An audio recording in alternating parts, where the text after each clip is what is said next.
right, Joe Leigh here for Seconds Out. Delighted to be joined by MBE, James Cook, here at the old Peacock Gym, Canning Town. How are you doing, man? Not too bad, sir. You good? Yeah, very good. Obviously excited for fight week. Not long to go now to the rematch between Lyndon Arthur and Anthony Yarde. How are you feeling fight week, obviously, in the corner of Anthony? Be honest, as any fighter, you've been there, you kind of feel nervous still, you know what I mean? Because, you know, everything is going through you as a former fighter to see the guys going through the same thing. So I'm a bit nervous at this moment. You've been with him for how many months have you been with Anthony now? Probably 4 or 5 months. I mean, probably, yeah. And this is kind of the rematch that you've been gearing up towards? This is a rematch where I really come to, you know what I mean, to try and help sort out, you know?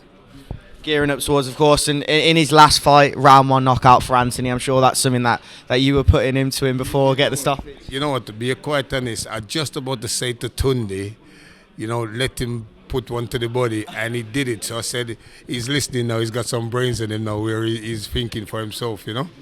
How have you seen Anthony grow since the first fight, since the 4 or 5 months you've been with him? You know what, I've seen, like I said to people, for what gone through his life, you know, sometimes as a fighter you just feel that you're brave enough to do things, but listen, sometimes when things happen, it's only when you sit down you realize, say, you know what, it's not right. I've seen him more confident now. You know what I mean? Like I said, this kid has got a lot of talent. I've seen him confident. I've seen a young man who's willing to fight now, and he's speaking the right things now, you know, and you know, a sensible youth. Yes, I mean, he's a well-grounded young man, you know, and that's what I like, you know. What's the most impressive thing that you've seen over the last few months in terms of the build-up for this rematch and how you think he can implant certain things into this fight? Me taking him for a run. Is that not something he was doing before? Well, he probably was, but he wasn't doing my runs. What are your runs like? Terrible. That's why when he go, he asks his mother to run him a bath.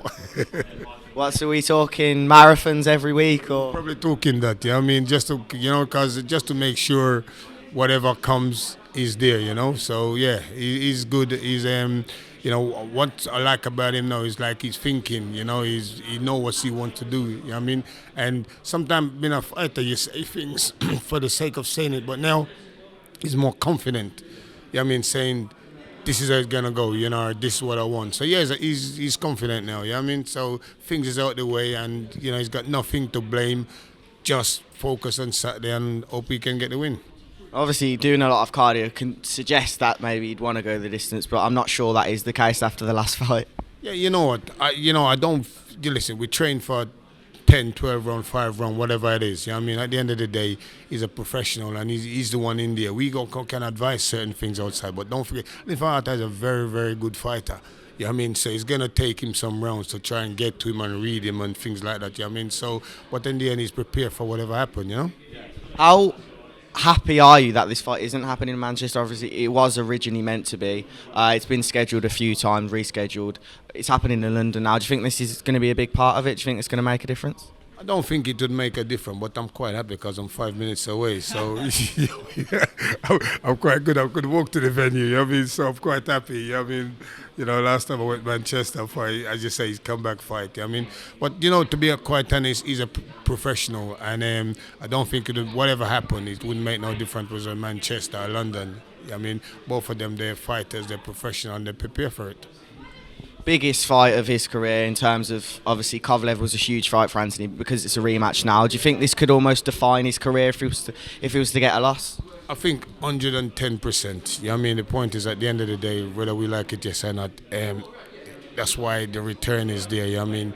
To be honest, he knows he can't afford to slip up, and we know he can't afford to slip up. So whether people like it, yes or not, there's a lot of pressure on him, you know, but he's a young man, and we think he can handle it. So yeah, he's good. How have you and Tunde worked together since you've come in? Because obviously he was a big part before, and now you're working together. You know what, he still is a big part. What I'm saying to people, you know, you can't, when you train a fighter for so long, you can't just come in and implant what you think. I say little things, what I see is wrong or what I think he's doing wrong, and I put little things into place, and everybody's happy. You know what I mean? Everybody know me from day one. If Tunde didn't allow me, probably Tunde knows he had a gun, but listen, Tunde is great because Tunde will say, these are the experience, what he needed. You know what I mean? And the fact that they call me old lion, I'm not happy with that, but you know what I mean? you know, they're good. They're good. You know, I will say something and he'll listen. He'll ask question. Tunde will say, yeah, that's good. So yeah, it's good. You know, the team is good. Experience line, do you think that would have been better? No, you know, absolutely. You know, 110%. You know what I mean? But then sometimes, like I said, you learn as you go along in boxing. You know what I mean? I mean, you know, listen, I've been retired for a while, and I thought to myself, when I'm watching a couple of my old fights, I thought, I should have do that in my brains. I should have do it now. You know what I mean? But sometimes, listen, things happen, you know what I mean? So we hopefully that, like I said, Lyndon Arthur is trained for a good fight, he's trained for a good fight, and it's going to be exciting. What did you make of Tunde and Pat Barrett's kind of back and forth for the last press conference? You know what? These is two fighters. Listen, both of them was fighters. You know what I mean? And at the end of the day, I think, listen, like everything else, you want to get the best for your fighters. You know what I mean? At the end of the day, the guys them share kind and we hug each other outside and finish. So it's just like any other fight. You know, you're just trying to get the best of your opponent. Yeah, because they did genuinely seem to be a bit of bad blood between Lyndon and Anthony as well at that last press conference. Yeah, you know, but then see where it comes in now is where young, you know, Anthony handled it. You know, he handled it like a gentleman. He handled it perfect, and you know, with him, that's why nothing never kick off because he handled it like the way he should be as a fighter. You know what I mean, listen, at the end of the day, I'm not saying, you know, if they're both wrong or whatever, but I'm not saying they're both wrong because, like I said, being fighters, you know, you get worked up. You know what I mean, it's like you're in there yourself. You know what I mean, and you know things happen. So I think, on that point of view, that's what happened. You know what I mean, so it was nothing really meant. It's just that being a fighter, you feel like, and you're so close to your fighters, you feel like when anything said or anything do, you want to go answer it because you've got that experience. You understand me? And it's as simple as, you know. Just a random question, but I feel like why not ask you when I'm here? I've never spoke to you before. Who do you think's the greatest Jamaican boxer of all time? The greatest Jamaican boxer of all time, I've got to say, I fancy Mike McCullen. I think Mike McCullen was sort of genius, you know, for come through and the way he does his work. Yeah, I think he was the man. Yeah, I mean, and then after that, probably me. I did expect you to say him. That's not a bad one actually either. Not a bad one either. How long has it been since was it 93 you retired? 94. Wow, that's a long time. And obviously being back in boxing now on fight weeks like this, it must. Be quite honest, like I said, you know, I tell a young man today in school, you know, because I just come from a school, and I was saying to the young man, when we're in school, we say we can't wait till we're 16 because we leave school. Then the next age is 18, we celebrate. Then 21, then the big one we celebrate 25. I said to him, that's right. I said to him, I don't do it no more. I want to be 16 again, you know. That's interesting, man. Well, listen, first time speaking to you, appreciate your time. Last of all, just prediction for the weekend's fight. And we're gonna win. Any round predictions or? We're just gonna win. Yeah. Yep. All right, thank you very much, man. Appreciate it. Nice one.